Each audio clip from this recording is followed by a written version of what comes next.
Hello, everyone, and welcome to this is the United Agenda. So we kickstart it now. Welcome on Monday. We kickstart the United Agenda. Morning. Also streaming to FT Sports as well, guys. We're still part of the family on there.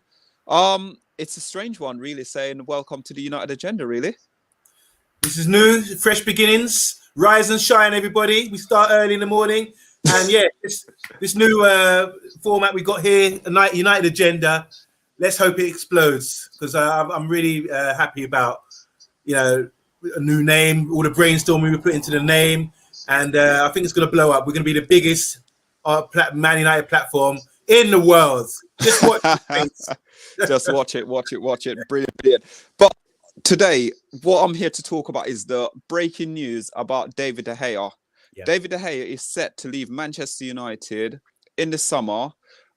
We've been debating it for the last couple of weeks now on our show about obviously whether or not he's going to be Man United number one. Is he going to sort of like slowly get back in to the team? Because obviously Henderson's coming. Henderson's done really well. We can't deny Henderson's done so well.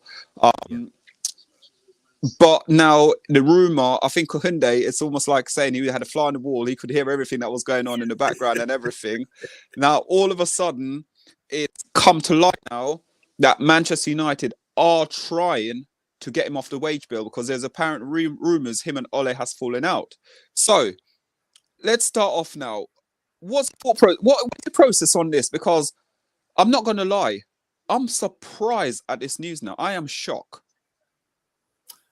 I'm not really surprised, to be honest. I think this has been brewing for a few weeks. We've got a top keeper who's come back to the club saying he wants first team football in Henderson after demonstrating that he can produce the goods. He's at an age now where he should be playing. He shouldn't be an understudy. He's in England squad. So there's all good pros for us. It's just that we're blessed to have quality homegrown keepers in our club. And you have to bring them through. The problem with De Gea, he's been at the club for a long time now. It's a tough one because his form from being like one of the top keepers, his form is starting to slide a little bit. He's not in the national team anymore. Made some major errors on the world stage, if you remember, for Spain. Yeah. A bit flaky for us over the years. So now he's got a bit of competition. And Ollie's made a decision, like we said the other day, in the Premiership, it's usually your number one keeper starts. And the other day, Henderson started. When there wasn't any issues about Spain or his wife, there's no reason for De Gea not to start. So that suggests, that's a big indicator that maybe De Gea is not number one anymore, and maybe De Gea went knocking on the door and demands to know what's going on. Because when you're on that sort of money and you've been number one for so long, and suddenly you're being edged, that's rather than saying you're not number one anymore. That's proof in the pudding. What more evidence do you need? So that was a big indicator for me. And for most people, and definitely for David De Gea, because something seems to have happened behind the scenes. And now I'm just reading the headlines. You have to sort of read between the lines sometimes. Yeah, the headlines like Man United got to look for a transfer, or De Gea wants out.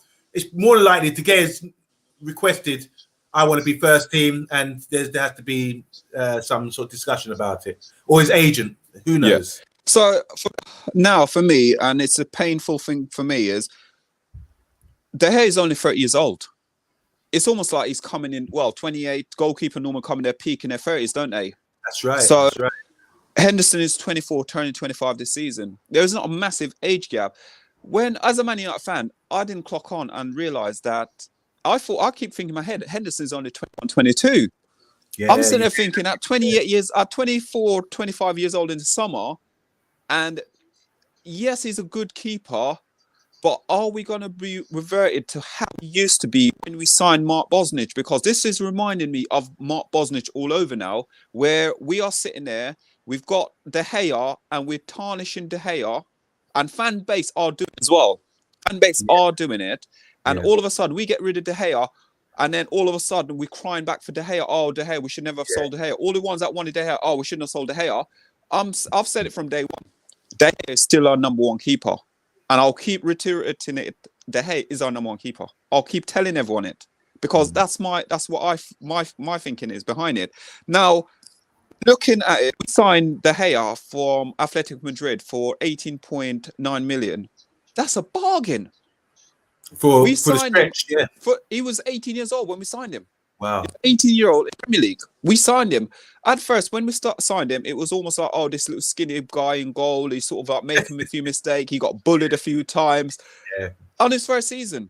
The second season, then he came back and he was sort of like, you can see he went to the gym a bit, bulk out a little bit more, and he got a bit more stronger. So for me, De Gea leaving Man United, it's going to pain me. And at the moment, with the regime we got at Man United, I'm not part of the furniture. I'm not part of the fan base. Where is the Ole in? Listen, I'll back the players, but I'm not having De Gea leaving the club, man. I'll go to Manchester and I'll knock on Ole's door and I say, Ole, man, sort your stuff out, man. Wow, you're that passionate about it. I am, because it seems like, again, a lot of people cane Lukaku. I wanted Lukaku at the club. Yeah. I wanted him to stay at the club. But there's other fan base out there who's going, oh, no, Lukaku, he ain't got a touch, he ain't got this, he ain't got that. Proven goal scorer. Goal scorer. Right now, we play with a front three that don't even go for headers. They're scared of heading the ball.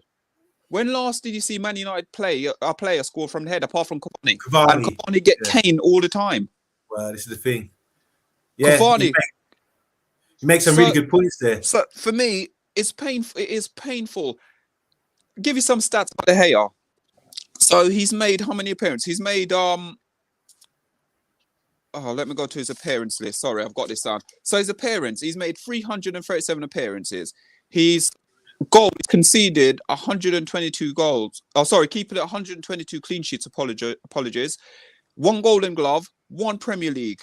His win rate is 186 games to a loss of 69. Sorry? Since he's been at Man United, yes. He's only lost 69 games with Man United, yes. But then yet again, he's not a good keeper, is he? He's not a good keeper.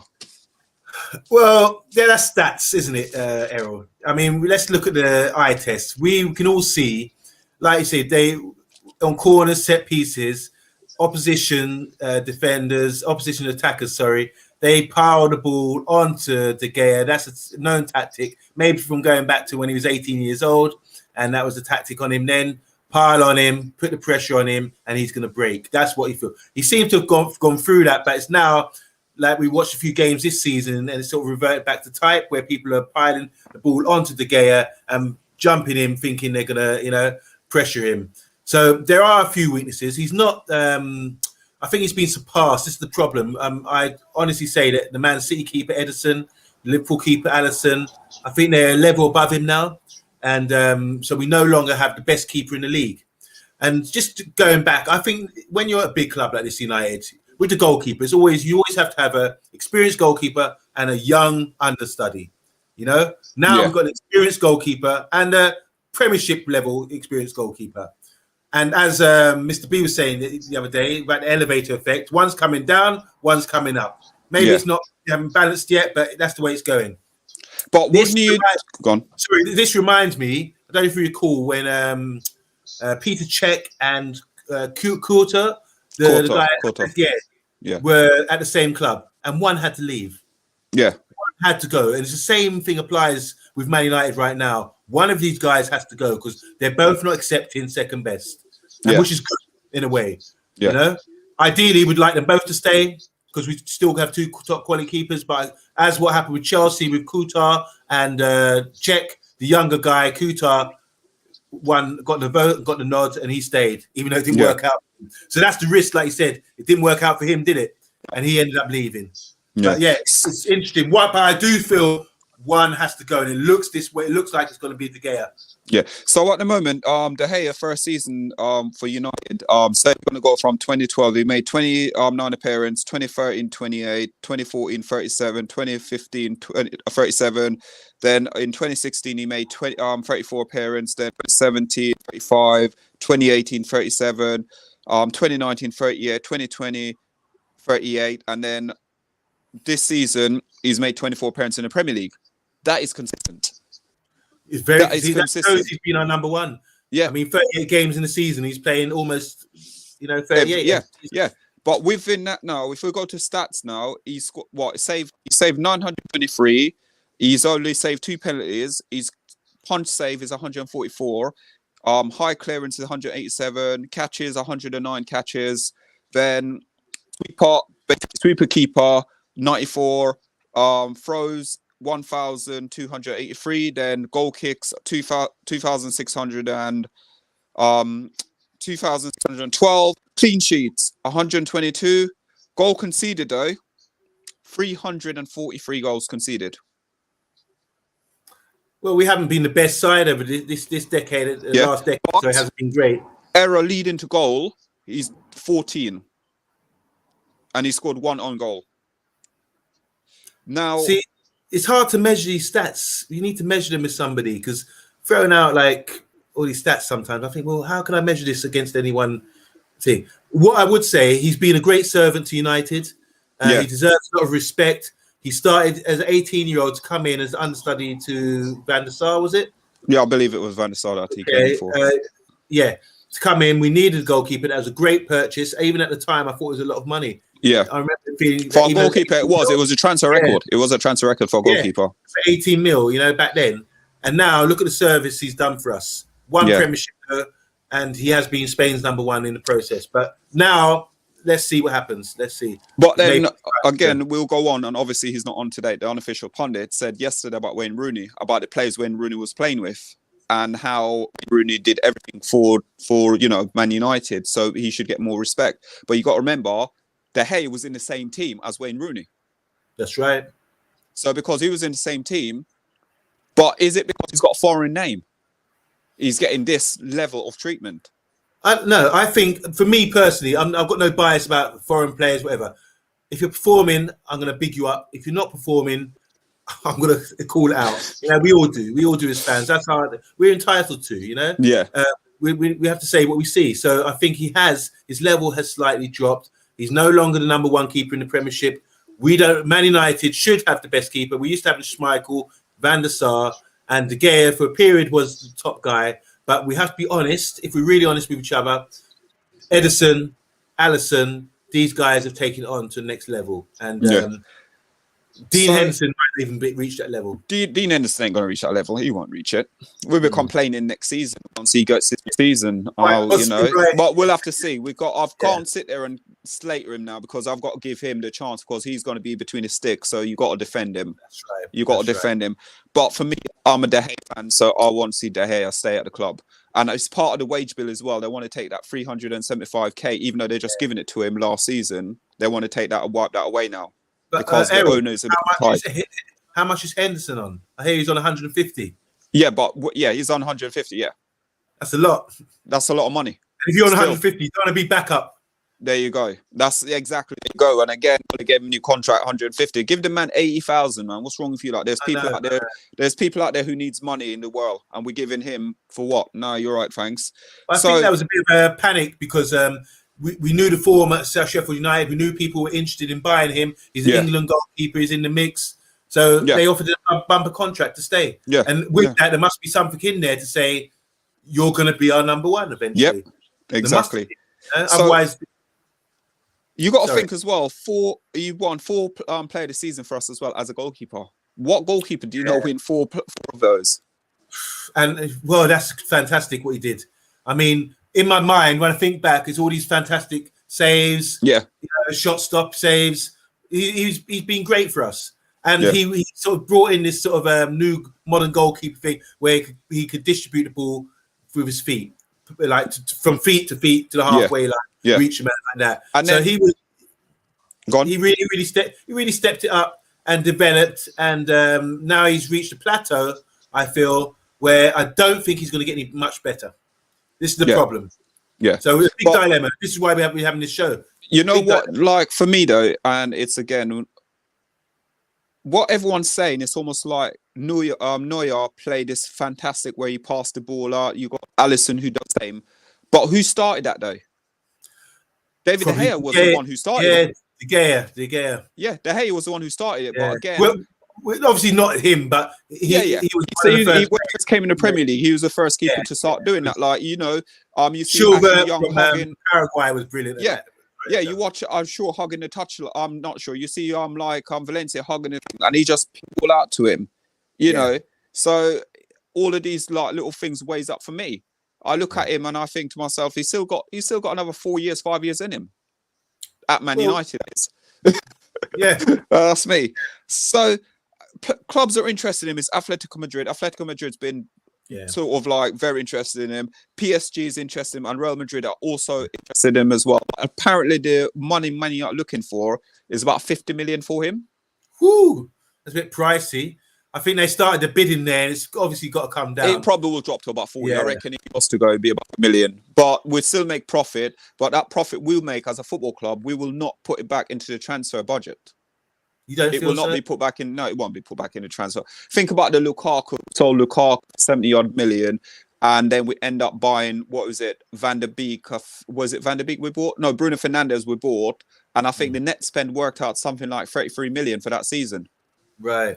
So the money didn't go back into the transfer budget. The money went into the You know, what gets me these days is that Liverpool, for so long, me talking about how much money they've saved. And it wasn't until their Neymar deal, which set off the Philip Coutinho deal, that they could actually went and purchase players. Otherwise, they would never had that money to purchase players. There's a ridiculous deal with the Neymar, which just got the ball rolling like that. And the same applies to United. Why are we talking about wages and things like that? We're such a big club. I don't think there's ever an issue in the past where we were saying, "Oh, we've got to watch the money and everything else." But things have changed.